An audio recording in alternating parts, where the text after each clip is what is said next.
Let me finish telling you about this. The president's Now health she's care got to law. pay for all the federal judges to go to Hawaii. But that's the truth.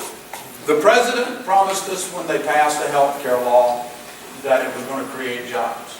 40% of America's small businesses are telling us that it's killing jobs. I talked to a company this afternoon. Over the last 2 years, they've seen a nearly 40% increase in their health care premiums. I haven't talked to a business yet that has not seen a 40+% increase in their health insurance premium. With that kind of uncertainty out there, businesses are not going to invest the capital to create jobs when they don't know what's coming around the corner with that health care law. He promised us that it was going to reduce health care costs. It's not reducing health care costs. We know now that it's going to cost nearly $2 trillion more than what was originally estimated. He told us that you were going to be allowed to keep your own doctor. Well, you're going to have health care decisions made by an unelected panel of 15 bureaucrats in Washington, D.C. called the Independent Payment and Advisory Board. They're not doctors. They're not even health care providers. They're unelected bureaucrats that are appointed to make your health care decisions on what kind of tests can be run, what kind of treatments that you can get. And in terms of keeping your own doctor, we already know that we've got... Christian, would you give me some water, please? Excuse me. I've been fighting bronchitis for the last, seems like a month. And just as I get it on the run, it circles back around again. We see 1 in 3 Medicare providers that are deciding to restrict and limit the number of Medicare patients that they're going to see because the administration in the health care law cut, excuse me,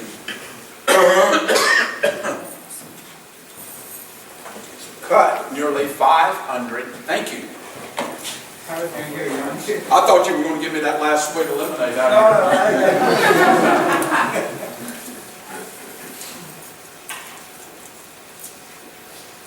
Thank you very much.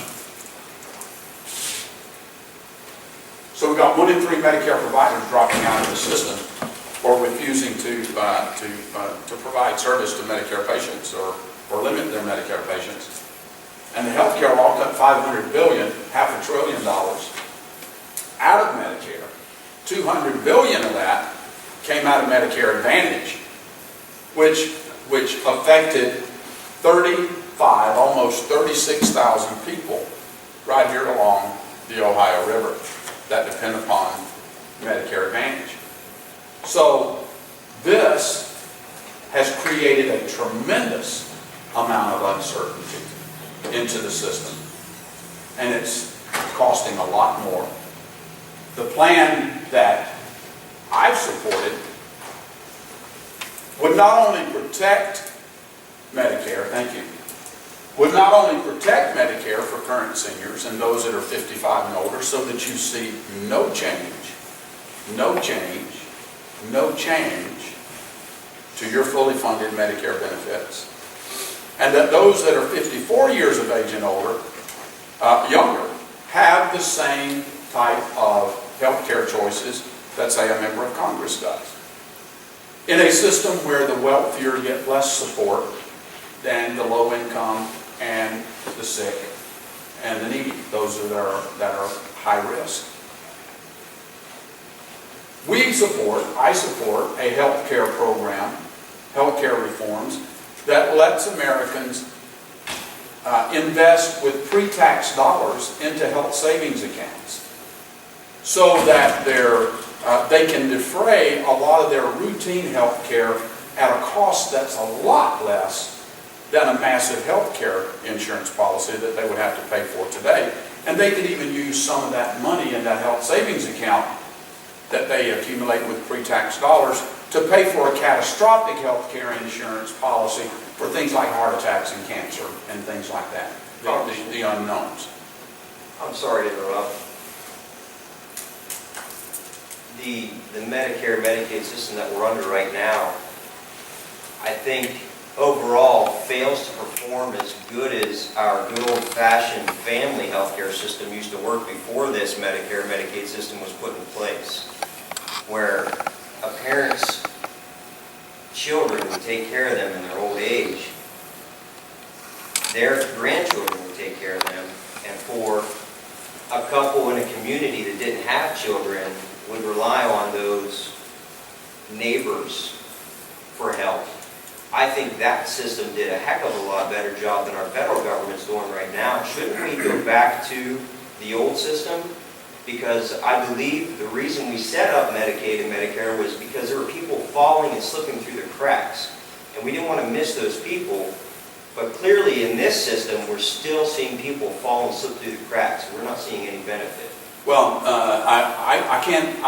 I don't think you can say that we're not seeing any benefit, and I think you could probably line some folks up in this room that are receiving Medicare benefits that would differ with your opinion. Well, if they quit taking that money out of my pocket to send to the federal government, I would be able to give them the assistance they need to get right. Well, now you're talking about something different, though, but you make a very valid point. Okay. Today's seniors, see, when we talk about the word, people use the term entitlement program.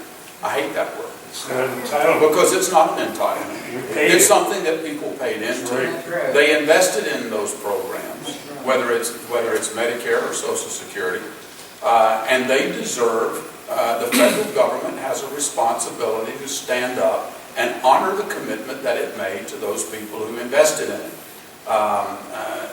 We didn't have a choice. You didn't have a choice. You don't have a choice whether to pay into Medicare or whether to pay into Social Security. And they're taking that money out of my And they're paycheck. taking it, and they need to be able to learn to use it effectively. Congressman, I'm willing to forego any benefits from any of those deductions out of my paycheck. Get my kids out of it. I don't want them having to provide for my government care when I get older. I will rely on myself. Get my kids out. I hear you. That's what he was talking about. You're talking about the same things, but he's talking about a health savings account, which is the same thing you're talking about in reality. It's where you're putting in $3,150 a month or so into an account that you can use yourself, your family can.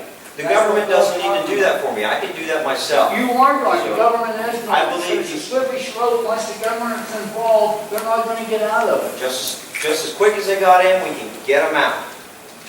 I would love to be able to see that money stay in my paycheck to be able to help my parents and my grandparents. What we want to be able to do is show, I'll get to you, what we want to be able to do is let people invest those dollars in pre-tax dollars in health savings accounts so that they're not taxed on that money and they defray their own personal routine health care with some of those pre-tax dollars. Increase competition by making health care portable from state to state and job to job. You talked about COBRA. I've had family members in the same situation. They leave a job, their health care or their health condition has not changed, and yet now they're paying double, 3 times as much as what they were for the same policy before. We'd like to see it become portable from state to state and job to job. I contacted ICANN out of Washington, D.C. that said that they look at the healthcare programs, and Ohio has opted to stay out of the ICANN system. Now, I contacted the governor's office. He told me to contact Medical Mutual.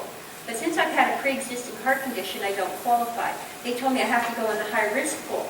So after they asked me a whole bunch of questions, and they want to know every little moment detail of my life, where do you have this, do you have burial insurance?